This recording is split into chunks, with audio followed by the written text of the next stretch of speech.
have moved to the homestead, like, have you done like homesteader life? Like solar panels, water catchment, like they walk around like that? Is that? I don't know. I don't. Yeah. It's like, yes, no, we have no. There's my lumberjack in the background. Yeah. No, we like the thing is the summer, our life is just crazy. And we've just learned to roll with it. And so this summer we had like July where we didn't go anywhere, but June was filled with having to go to commitments and driving to places. So July was good. And Kyle got a tractor. And so he has been like mowing. I do see a tan. I do see like a rather like luscious tan on Kyle. Oh yeah. Farmer's tan AF. Is this a direct correlation to the tractor though? Oh no. No, we were just in Dallas and it was really hot. Yeah, we were. It was so hot there. I don't know. You're in the oven of Texas. Oh my God. It's a different kind of heat than Florida. It is. Oh, it's so hot. I thought I could handle it as a Floridian. I went to Texas. I'm like, it can't be any hotter than Florida. Yes, it is a different kind of hot that makes you feel like you're going to pass out. Yeah, man. Yeah. But okay, so but you know where you're at in New Mexico, you have weather changing, right? Oh yeah, it's already like getting down the mid to low 30s at night here. What? Yeah. And we don't have our electricity hooked up yet. And so we're running off of solar on the bus. And the front mini split is acting up. And like, we're like, Blue Betty, we just need you to keep it through for another few weeks. Okay? Last till the end of September. Yeah. So we have to get really cozy at night to snuggle. And so we don't drain up all the batteries. It's like you're camping, you know? Really? Well, yeah, but like, okay, but how long have you been in a fixed location now? Tell us about the shift. And I know that we're here to talk about Vid Summit, but we got to get the life update from being crazy Bethunes. Like, let's go. So like, crazy life. So you guys have been planted now how long? So we ended up about 4 months. So the bus has been on our property for about 4 months. It's been a struggle to get work done around here. We're in a town of about 300-400 people. So it's, yeah, it's been a challenge. So we just got water a couple of weeks ago. Power should be done here in the next couple of days, of course, when we're about to leave for the year. But nonetheless, it's all getting done. Wow. Okay. And so you've now been in place for 4 months. Do you feel like home? Well, it's been weird because we bought the property May 1st. We signed everything and we've owned it since then. Right. And so we're trying to move over. We had to get the land built up first. We had to put a septic tank in. So that took a couple weeks.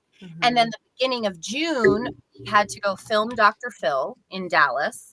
And then right after we drove there and then we had to drive up to Wyoming to film a documentary. And so June was like nuts. And so July, we're kind of just chilling and resting. Yeah. And then August was bananas because we took the van out for 30 days and we went up to the Michigan's UP, did school at UP, drove down to Nashville. Right. Michigan? You drove all the way to Michigan? To Nashville, back to New Mexico. Yeah. Oh my gosh. That's too funny. So like you're planted, but like no way. Like no, but they're not. They're not. We're still bird. Like we can't sit for more than a month. It drives us nuts. But to your question though, it is nice to come back here, especially leaving somewhere like Dallas where it's just people on top of people. Yeah. And then come back here and it's just so peaceful and so quiet. So yeah, I think it's become slowly in that way. Yeah. For sure. Yeah, we're going to get our New Mexico licenses today. Oh, that's today. Official. Okay, that's official, man. You know it is. And I know what you're talking about, Kyle. Like, I have family in Dallas, and every time we go, I'm like, I know that this is a super highway, but it is never not a parking lot. Ever. That place ever. And so, like, I don't mind flying into Dallas, and I have, good friends in Dallas. Just the roads are just like, holy cannoli. Like, I could definitely do without that. So, okay. So let's talk a little bit about this. So you went for Vid Summit. We've even got comments in the Influencer Academy group asking like, hey, or saying, confirming if you can go, you got to go. Yeah. Is this your first Vid Summit? First, we'll ask that. It is. Okay. Yeah. And then like, give us the high points. What made you go and what did you take away? Yeah. Well, I mean, I guess if you don't know, Vid Summit is a creator conference put on by a guy named Daryl Eves. He's been in the YouTube game for many, many, many years. His claim to fame is getting Mr. Beast kind of set off. So Mr. Beast or Jimmy Donaldson owns part of Vid Summit. He was supposed to be there, but he's recording what they call a new show he's putting out called Beast Wars or Beast Games. Beast Games. Yes. I think Amazon picked it up, so he wasn't able to make it. But essentially, it's from creators from all over the world. They have some of the biggest names in the business that speak. So, I mean, it's just basically 2 days jam-packed with workshops and keynote speakers. And honestly, for us, probably the most beneficial part was networking with, creators literally from every part of the world. Really? Okay. And did you meet people that you had been watching for a while, or what was the story there? I felt so old, y'all. Like, No. obviously, like, I look a little different than the other patrons going, but like, I didn't know anybody because like I'm not on my phone a lot anymore. I don't watch TV a lot these days. And so I didn't recognize anyone. So the cool part about that is like I had no expectations of who I was going to meet. And I met everybody I was supposed to meet and just had the most beautiful, like, relationship building conversations. Like, we've got a guy in Chicago now. He does a vlog. We're going to go park our bus in his driveway because we hit it off. No way. Like, we're going to collaborate. I mean, Wow. meet some behind the scenes people. Kyle got to meet a producer for Preston Plays. You got to meet Hope. Yeah, I got to meet Hope from Hope Scope. And get to her, she was awesome. She was wonderful. And she pivoted channels too. That was kind of her message, right? Like changing, like you guys changed your channel, you changed your message and your focus, and she did something similar. Yeah, she kind of went through her whole journey, and like where she started, she had like really quick out of the gate success, and then it kind of plateaued, and then she faced burnout, and she's like, what the heck am I even doing? And then she's a very intelligent girl. Like, she kind of showed her process of going from that to almost 6 million subs now and million views per video. So, but my favorite thing about her is she knows her audience that views her to a T. Like, she asks questions of her audience. She pays attention to the things that they're saying. She really connects with them on a deep level of knowing and understanding who is watching her. So that was a big thing. Yeah. And did she give any tips on that or insight into like how to connect like that? Yeah, like going into your comments and seeing what your people are saying. And then when you're meeting fans in person or you're meeting, like we call them family in person, ask them questions, don't just talk about yourself. Ask them, oh, why do you watch? Where did you find me? What is the most interesting thing about my videos to you? Yes. Yeah, she even has a name for her. What do you say? Like an avatar? Yeah, she calls her Emma. Her ideal subscriber is named Emma. Interesting. I've done this in marketing activities in general. Like, you name them, you what's their background, what do they spend their weekends doing? But honestly, we've never done it for ourselves. No. Did you guys practice that? Did you try to do that for Being Bethunes? Oh, we've talked about it a lot. And that's what we're, some of the practice we're putting into, to habit now is trying to figure these things out. For her, it's very cut and dry. She's like 22-ish girl, college girl, either in college or about to get out of college, into fashion, yada, yada, yada. So, I mean, we're not there yet, but I mean, it's definitely something we're trying to figure out for sure. What resistances come up when you think about everyone I talk to that tries to niche down or focus on an avatar? There's these different varieties of like, oh, I can't because, or I don't want to exclude thus and so. Like, do you have any of those resistances that pop up? Well, I think it's a generalization, right? There's always going to be outliers in your audience, and you're always going to appeal to people you never would have thought you would have appealed to.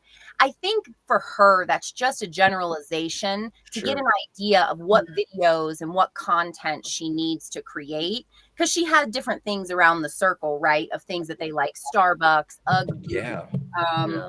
Outer Banks, the TV show. So just general things that other people would find interesting too. There's a couple comments in here, Grant. Oh, hit us. What do we got? Let's go. I'm pulling them up. Sorry. Jarrett said creating content off comments has led to the most viral content to date for him. Yep. And then Florida Bushman said best part of Vid Summit is the hallways. And so I'm just going to assume that's when everybody gets out of the sessions and they're talking and walking around, or what? Do you know who I met in the hallway? Who? I met Grant's sister-in-law. Oh, brother-in-law. My brother-in-law. Yeah. Yes.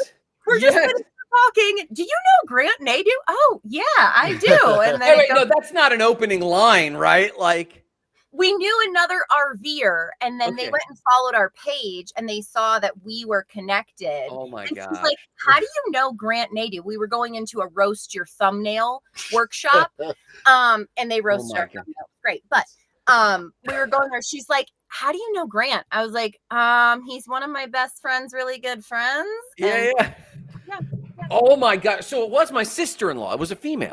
Yes, because her Justin Tech is her husband. Justin, yes, he does YouTube. Yeah, her yes. Yeah. That's hilarious. They live there in Dallas, and he's actually done his stuff is high production. He went to for not First Sale, Full Sale. Full Sale. And he does the whole CG and everything, and like doing his unboxings and stuff. So he's had a lot of good luck with that. And and he's reported back kind of like Florida Bushman did. There's ups and downs with Google AdSense and those sorts of things. But yeah, he's a hustler. They get after it. That's wild. So she's an I didn't even know they were into RV stuff. You guys chatted RV stuff? Well, they know another family that we know, I guess. Oh. They knew the same people. Yeah. So we knew the 6 ways of Kevin Bacon, kind of. Yeah. And what Florida Bushman's saying here, to go back to this comment real quick about hallways. I went to NFT NYC, which was like a crypto conference in New York City about, NFTs. And you paid full price, and it was all the side events, the hallways, the handshaking, the lunches. And I kind of committed walking away from there. I don't think I actually have to pay for any of this. I just need to pay for gate access, and then just to spend time with people, because that is where I've derived nearly all of my value from these events. Are either of you, Nicole, or you guys, do you have any feedback on that? Is that your experience, or like you really had a session that really stood out to you? Yeah, I like going into sessions, but I think it's a mixture for me. I mean, I heard a couple of talks that were fantastic. But yeah, meeting people, you'll walk up to, like she said, we felt old. You'll walk up to this kid and, "Oh, what do you do?" "Oh, I make YouTube videos. I just crossed 3 million subscribers." They'll say it so nonchalantly, like, "Oh, it's just another Saturday." So crazy. What in the world? Some of these kids, and they're so humble, and I just love that. They're pursuing a different way of life, and they're coming out of college now. They're coming out of high school and just going straight into this. Like, they're not even considering going and signing up for a freaking job somewhere. But I think the cool thing is, I love meeting the people. I'm a people person. All the sessions are available to watch later. And so for me, it's so much more important to connect. And we met a kid from Amsterdam that makes movie videos. And he's got over 1 million subscribers on YouTube. And just to hear his passion for what he does. And he's like, "Yeah, whenever you're in Amsterdam, let me know. We'll hang out." It's so much about making those connections all over the world, and not just pigeonholing yourself into one niche kind of conference all the time. Yeah. You're totally right about the calling out, going to diverse conferences. Nicole and I have been hustling as speakers and panelists, and it's been like, Naomi in the private chat over here says content creators really are a community, and they are. And we've been talking more about that in like, we doing the travel conferences, but when you posted about Vid Summit, I was like, Nicole, we've got to go find like almost rando summits where there's skills being taught, but like I'm starting to wonder, not just with content creators, but in every niche, the people who have longevity, who continue to persist, are the people, there's a correlation to the people who invest in being around other people learning similar skills. For And sure. so like, what other conferences are on your radar, if any? There's a guy named Sean Cannell, Think Media. He puts one on every year. Him and Gary Vee are pretty tight. So Gary Vee always speaks there. He's usually got a powerhouse lineup of people, and I would love to go see one of his. I've been watching him for years. That one, and the kids want to go to what's the one? VidCon in LA, where it's basically it's a fan base thing. Yeah, you get to meet your favorite creators. But I mean, I think it would still be kind of cool to check out. But well, and even so, like, we're doing something with the channel Switch It Up. They're doing this United Rally 2025, and it's for anybody that wants to come camp. But it's more of a kind of get together, really share ideas, be in the same space. I think you never know what you don't know until you go to places to learn it. I mean, some of the most unexpected things I have found in some really crazy places. And so for me, my rule is when I go somewhere, I take what feels aligned to me and I leave what doesn't. I don't have to do all the things they're teaching. I don't have to do everything the same way that they say I should. I should do things that feel right to me and leave the things that don't. Oh yeah, no, that's good. I mean, to your point about leaving things, and for those who don't do the conferences and might watch this later, it's easy to go to a conference and get sucked in, like, because there's so much energy. I was at a crypto conference, a different crypto conference in Austin, Texas, and we went, and my show at the time, the Not Crypto Bros, like, we had serious momentum. We had 4 co-hosts, including myself, so 3 other co-hosts, and we were gaining a lot of steam while the crypto was on the way up. We went to a conference. We even got an offer to get syndicated, and it was a for real offer. And we're like, oh, wow. And so we sat on this offer. And to your point, Jen, like, we realized that not only when you attend these things, do you realize what you do want to do, you also realize what you don't want to do. If you allow yourself to have that openness. And the 4 of us came together and said, guys, we love each other. Let's continue to be friends. But I don't think we want to do this show, because now we were facing a level of success, and that was now going to be our brand for the next season. And we had to leave this idea. And it was weird, because you show up and you get this offer and you're like, this is great. I go to conferences, I get opportunities. And then you're like, well, no, I go to conferences and you might have to leave this behind. Yeah. And it's like, man, that was a big revelation to me. Whoa. But either way, that was because of the conference itself, that we were seeing things at the conference where we were realizing, hey, there's stuff you can learn on which direction to take and which direction to not take. Yeah. So was there anything that you guys observed specifically that you were like, interesting, but we're not going to go on that trend? Other people might be doing it, but we're not. Go ahead. What do you got, Kyle? I heard the best talk of my life and the worst one I've ever heard in the same. A guy named Tom Bellew. I know Tom. We were just talking about Tom's stuff. Go for it. Yeah, Tom did a talk about the future of AI, and I figure if anybody's going to know, you better listen to that guy. Mm-hmm. What he said absolutely terrified me. I love AI. It has its place in my world, but not what he was talking about. I was sick to my stomach after I left that talk. Great speaker. Yeah. But he played this video, and I don't know if any of you have seen it. It's called The Redneck Harry Potter. Yes. And this video is 100% AI.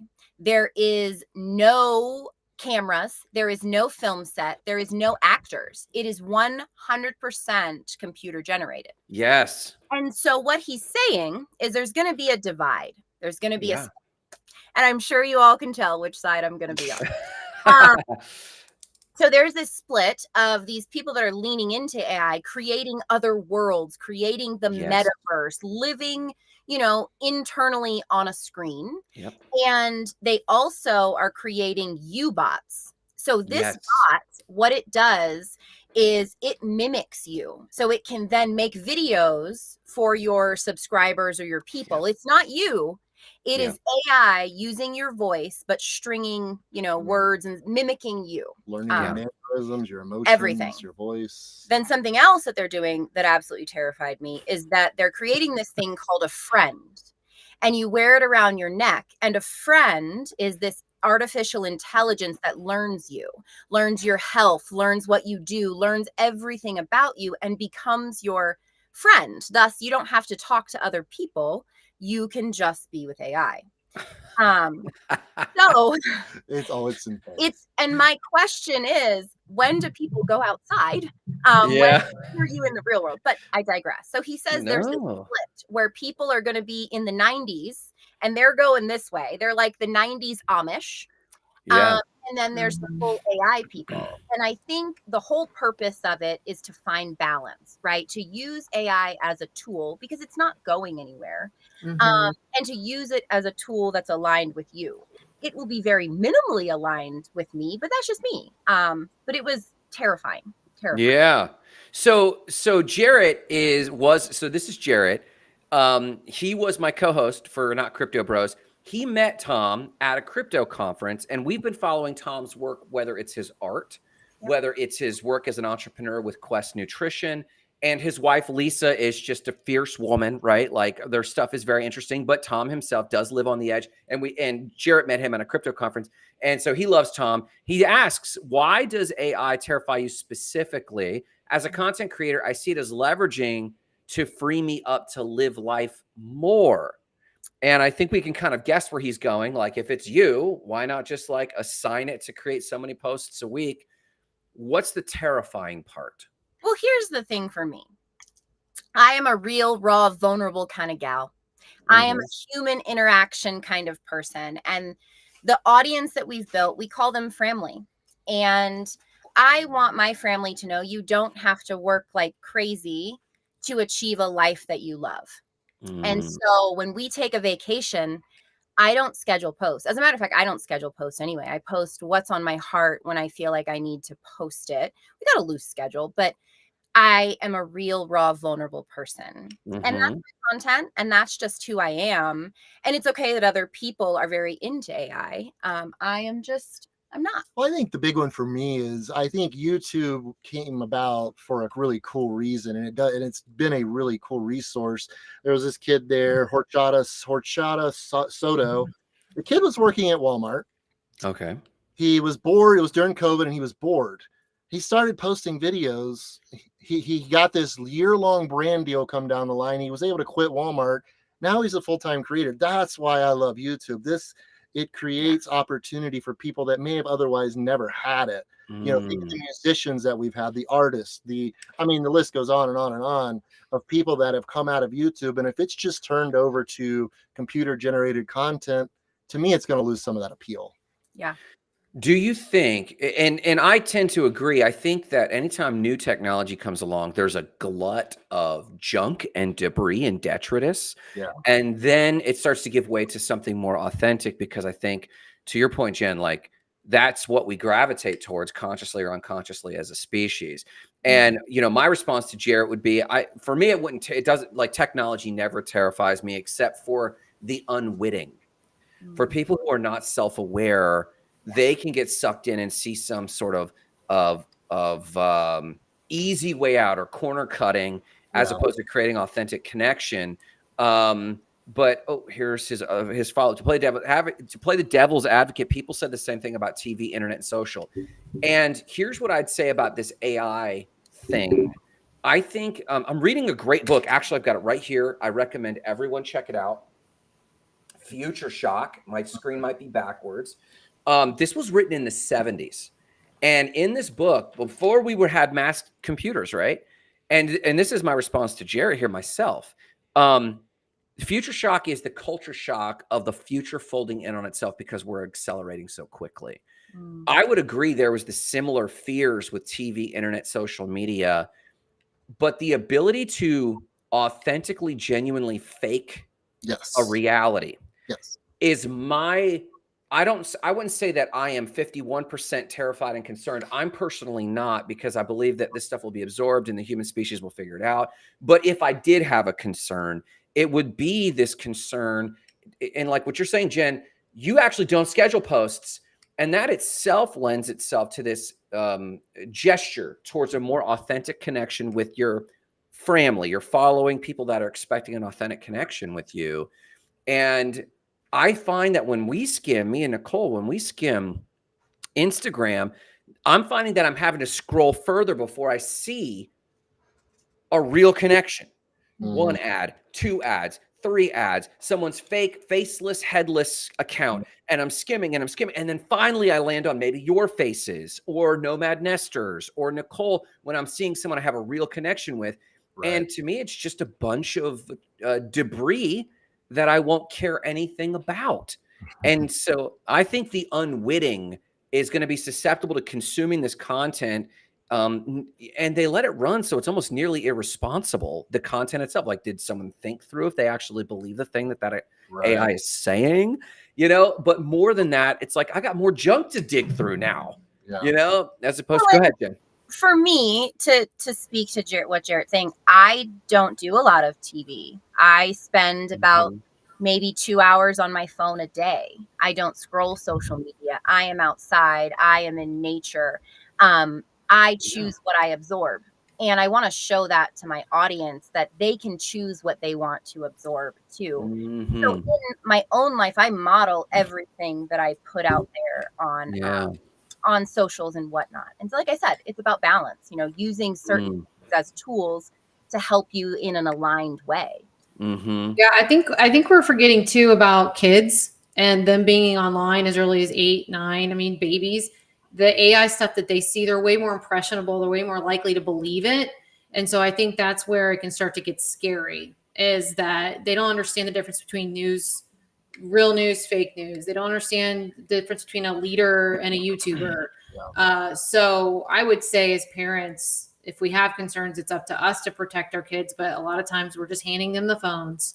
We don't really know how to put security guards on there. And so what they're subjected to starts to, you know, a lot of it's going to be AI. And I don't know if they're going to know the difference between reality and AI because they grow up with it. So I did an experiment with blue light glasses with our son. And so we've been traveling a bunch, and it's just easier to let them play on the phone. Yeah. Right? And so he's playing on the phone, and I need it for something after about 30 minutes. I'm like, Eli, I need the phone. He has a full-on meltdown. Like, that dopamine is ending, and he's pissed. And so I'm like, okay, I have my blue light glasses. I finished doing it on the phone, and he's like, can I have it back? I'm like, you can have it back, but you've got to wear these for 30 minutes. So I give him the phone. And he's playing the thing with the glasses on. And then I say, okay, Eli, it's an end of 30 minutes. Can you give that to me? Oh, yeah, sure, Mom. Thank you so much for letting me use your phone. What? Yeah. The blue light is a big deal. Yeah. Seriously. Yeah. That's wild. You know, can we get flaky for a minute? Is it late enough? Okay, let's get flaky real quick. So, like, I have a conspiracy side, right? And I don't let that flag fly often. I don't There's this conspiracy that I do not ascribe to myself called the breakaway civilization. And the idea is that we've had very advanced technologies throughout time. And then there's been a group that has said no more. And there's been a group that says, yes, feed me all the technologies. And the idea that these conspiracy theorists say is that what we call aliens is a segment of the human species that kept going with the tech. And the rest of us are people that hit a wall of some kind and said no more. And there is some goofy correlations. You know, they have like batteries that they have found like in the Egyptian pyramids and different things like that. Neither here nor there. In thinking about this a little while back, I was watching not the acceleration of technology, not just social media, but I think AI plus social media accelerates it at such a length that there are people that are opting out. They're getting a homestead in northern New Mexico. They're saying, you know what? That's right. Can I buy my property in North Carolina and just do the local barter thing, man? I'm just kind of done. It's too much to keep up with. And I think that this divide is going to be a very real divide. So much so that I ended. And Naomi says, there's a lot of us. Trust me here. I'm going to post her comment real quick. I even wrote a fiction novel that tracks, that tracks two people, a couple, and one opts out and the other one opts in, just as a thought experiment of like what that could look like. So here's my question. What is the healthy use of not just social media, but social media plus AI. Kyle, you said it has a place in your life. How are you using it in a healthy way? Well, I think, like I hate making thumbnails. I suck at making thumbnails. That's a great tool. I mean, it undoubtedly has its place, and each one of us has got to decide where that fits in their life. Yeah. Title ideas when you're talking about that, like I said, thumbnails. I mean, I don't know. I haven't played with it a lot. I was watching this morning, Apple released their new phone. They have Apple Intelligence now. That's their answer to AI. They don't know, it's not even out yet, but that's their answer to it. So it's good. It's everywhere we're going. It's everywhere we are. We live part of a Amish life, or we try to a little bit, but we're also very plugged into the social world, obviously. Yeah. So it's an interesting balance. I guess I don't know where I fit into all this yet. Yeah. But I guess I'll tell you how I'm trying to strike a balance with it. And Nicole's very aware of this. We, for one of our clients, we have built a content machine, and they record their own videos. They have a backlog library of something like 800 TikToks. And they said, I want to turn this into content. How do I do it? So I created this automation on a tool called make.com, which is like Zapier on crack. And it takes the video, and there's several steps, but there's I want to say 8 steps we have. Of those 8, 3 of those steps is reading the transcript of the video and then shaping titles from that, shaping summaries from that, and then putting a synopsis in a LinkedIn post now so that they're cross-posting, and maybe a Facebook post. But the source is their own video. Right. And so they're not trying to fake reality. They are getting in this experiment an assist with AI of just hey, could you do some of this heavy lifting for me? Right. And all they have to do is drop that video into a folder. And now, AI comes in clutch like that. And I don't know if y'all saw, but just this morning or yesterday, Canva now integrates with ChatGPT for things like the thumbnails, which are kind of just frustrating. And Florida Bushman, you guys may or may not know Chris.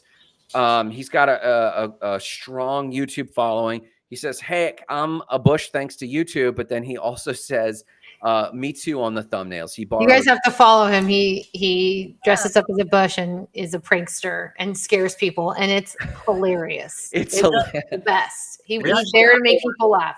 We actually hired our thumbnail making out at this conference. We did you? Yep. We did. We went into it trying to figure out what we wanted to do, because I feel like it's definitely a weak spot with us and a lot of YouTubers. It's a weak spot. Yeah. So we hired it out. We're gonna see how it goes. We'll let you guys know. Now, when I go to a conference, I normally go with 1 or 2 big questions unintentionally. I don't do this consciously, but I realize after the fact, I got 1 or 2 big questions trying to get answered. Did the 2 of you have any big questions going on, or you really just wanted to connect? What was the thought there? No, we knew our thumbnails needed work. So that was definitely something that we wanted to learn about. Okay. And then another thing we really wanted to learn about was some more of the brand side of it. What are the, people that know what they're talking about? What do they say? And I will tell you, that was one of the best workshops. We met a guy. Wow. This dude was on it. I cannot think, is Justin Williams or something. Dude is on it. He really is. So go ahead. Yeah, go ahead. So he did a workshop, and he would have you stand up and say, "Hey, what's your dream? What kind of content do you make? What is your dream brand to work with?" And in real time, he would pull up that brand, kind of just scan through what their stuff is, just real quick, and give you this pitch. Wow. And the dude was just stuff he was talking about I'd never even considered, just really good stuff. For example, for us, I raised my hand and he was like, "Well, what's your dream brand?" And I'm like, "Well, Love's Truck Stop." They have a dog park. We got a bunch of dogs. They have overnight camping. Plus, we use a lot of diesel. And so he's like, fantastic. So he searches them. He looks them up and he's scrolling through the page. He's like, "You know what I notice?" He's like, "They don't have any reels on here." He's like, "They don't have enough reel. They just have static posts." He's like, "So what I would do if I were you, pitch some UGC content and say, 'Hey, I'll make you 20 reels to be able to use for your social, because it looks like you definitely need some help with that. And then this is how it could benefit you.'" But he was spot on. I think the coolest part was he had people stand up. They actually said their dream brand, and he gave them tangible advice to work with them. Wow. she's a shop teacher and she wants to work with DeWalt. So he saw on their page that they do a lot of trade shows. And so he told her, pitch being the one that's paid to go to the trade show and talk about the products. And I was like, oh, okay. Like, wow. Great nuggets of information. And the whole workshop was helping creators pitch their dream brands, not necessarily work on their own brand. Correct. Wow. That's a brilliant idea. Nicole's making notes, I bet. She's like, okay. I mean, it's all stuff I would have said. I totally think you research and you see what their brand is lacking. I think it's awesome that he's helping people do that. So wow. Went to another workshop by Nate Black, and it was all about learning your new language. So you take your language, you take your audience's language, and you combine it to make your own language that you speak together.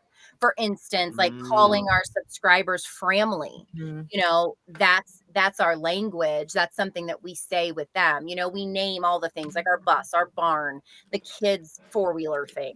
And so yes, we name it, they have that buy-in, they're talking it too. And then we also find out what they're saying and how they word things and kind of melt the two together. I like that. Form your own communication. There's a theory with that, Grant. I know we talked about it's like corporate culture and having your own icon, your own symbol, your own internal language. Like you have a lot of that inside of State of the Spark. But it sounds like the approach this speaker had was very much a collaborative one, because to be adopted, true tribal language has to be collaborative. Like you can't just come in. This is why so many corporate mission statements, and Nicole and I, we had coffee over the weekend, I think, and we were like, mission statements. And I'm like, no, that's trash. And she was like, what do you mean? Everyone has mission statements. And we were going back and forth about it. But the idea being, no, like, what do our people say about us? And you can lead it a little bit, but you can't just say, this is the mission and you're going to love it. And it's like, no, that's not how it works, man. Like we went back through after that workshop. So I'm like, okay, let me go look into the comments and see what people are saying. And the majority of them, they look to us as their friends. They look to us as their family, where we invite them in and we share our lives with them. The majority of our family members are single. They're older. They could be widowed, or, you know, their husbands may not pay enough attention to them. And so they're looking for that. Their kids have left. And so that's what our people want. Our people want a place to belong with friends. Yeah. Wow. And down to the homestead, that's pretty integrated for you. Like, I'm just waiting for Jen and Kyle to announce the retreat. Exactly. Because we had like it's very similar on Kyle's farm, on their farm. And you're right. 100%. They were there to enjoy the kids and like enjoy feeling like a part of a family. You very much felt that the minute you got there, and there was tons of people. I'm sure yours will be the next big rally, your guys' place, as soon as everything gets set up. I don't know if it's at the beginning of the new year or what, but I'm waiting for that announcement. Yeah, man. I'll be coming. So for those who, don't have the power of a room, taking action on something like co-opting their language and working on that sort of thing, I think that's a very critical thing, because it also is a gesture towards, do you know your message? Do you know your content? Do you even know your audience? And I'm thinking of the hundreds of thousands of creators that are just like, I can't get my channel off the ground. I'm not resonating. What are some practical experiments or tips that, maybe you guys would make to them on discovering what family means, discovering that tribal language? You guys have any tips for like people just struggling to land on message, voice? I have always said it, and I will continue to say it. Under 1,000 followers is where you need to be in the comments. That's where you need to be in your DMs. You need to make these people feel cared for and genuinely care for them, because we have so many people that we did that, in the beginning, we were in the trenches, right? And they still follow us today. They're still family today. So that's the best way to get to know your people is get in the comments and converse with them, learn about them. A common word I heard used a lot there, and going back to what we were talking about with the AI thing, is authenticity. You know, moving forward, it's going to be difficult to distinguish the two. So, you know, and make true authentic selves to your following every time you show up. I think it's going to be crucial to building that, you know, longevity of doing this, because you know, we learn like subtle things. Like we were listening to some talk, the guy was saying, don't just take a photo and throw it in your thumbnail. You need to be wearing whatever, you know, whatever shirt you were wearing in the opening of that video, you need to be wearing that in your thumbnail. Little subconscious things like that, that certain people will pick up on, like, that wasn't from this video. Just like that, you being your truest authentic self as you can be in the comments or in your video and your whatever content you make, I think for the next handful of years is going to be so crucial. Yeah, you know, like we take so many shortcuts because we're so overwhelmed that we think, well, it's just content. I'm just going to throw up a live right now. What are you going to talk about? I don't know. I'm just going to riff.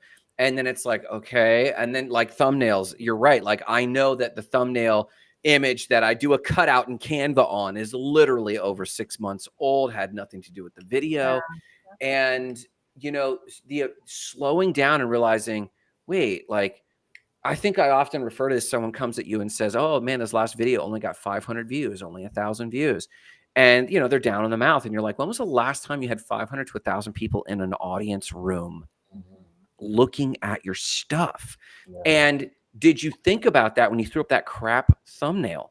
You had an opportunity. That's why you're stuck at your, what you think are small views, is because you're like, I'm too busy. Well, and I think it's a mindset too. Jen, that piece of advice was integrated into my coaching program, and it changed the mindset of the women and families that we coach. Like it was, you know, the mindful nomadic, Gretchen was one of them. I think you did a mentor call with her, and it was like, we're such in a rush to get to that next 1,000 followers that we're not viewing those first 1,000 or that second 1,000 as an opportunity to grow a relationship. And so you miss it or you don't value it. And it was just shifting that mindset to say, no, dig in right now. This is your foundation. And when I could see that click happen multiple times in multiple coaching calls with the ones that were starting under 1,000, it was like, as soon as they heard that, especially from you, I think that really changed the trajectory of their channels and their relationships with their, I mean, you were on the call with Gretchen, but I said that over and over again to especially people just getting started. Yeah. Who's Davina? Do you guys know Davina? Hello. Oh, she's part of our family. Hey, Davina. Yeah, man. Thank you. And then Naomi says, I hate scrolling someone's page and you can't see on their thumbnail what the reel is about. No connection. So to your point, I think it's critical. Well, you crazy kids, we are over on time already. Can you believe this? Yeah. I'm having fun. Yeah, I'm telling you, man. So what's the next adventure people are expecting from being Bethunes? Everything. The bus should be ready, hopefully within the next 3 weeks. We want to take it to Balloon Fiesta. So we'll be at Balloon Fiesta. We're going to spend the winter in the Southwest, and who knows? Nice. Who knows? Are you coming back to Florida? What's happening? Not if I can help it. Listen, once you're on the Southwest, that's all right. If you come to the South region, the Southeast region, let me know if you're somewhere close. It sounds like Texas is as far as they're willing to go. Yeah. If I am close, I am not going to not see you. Yeah. Okay, good.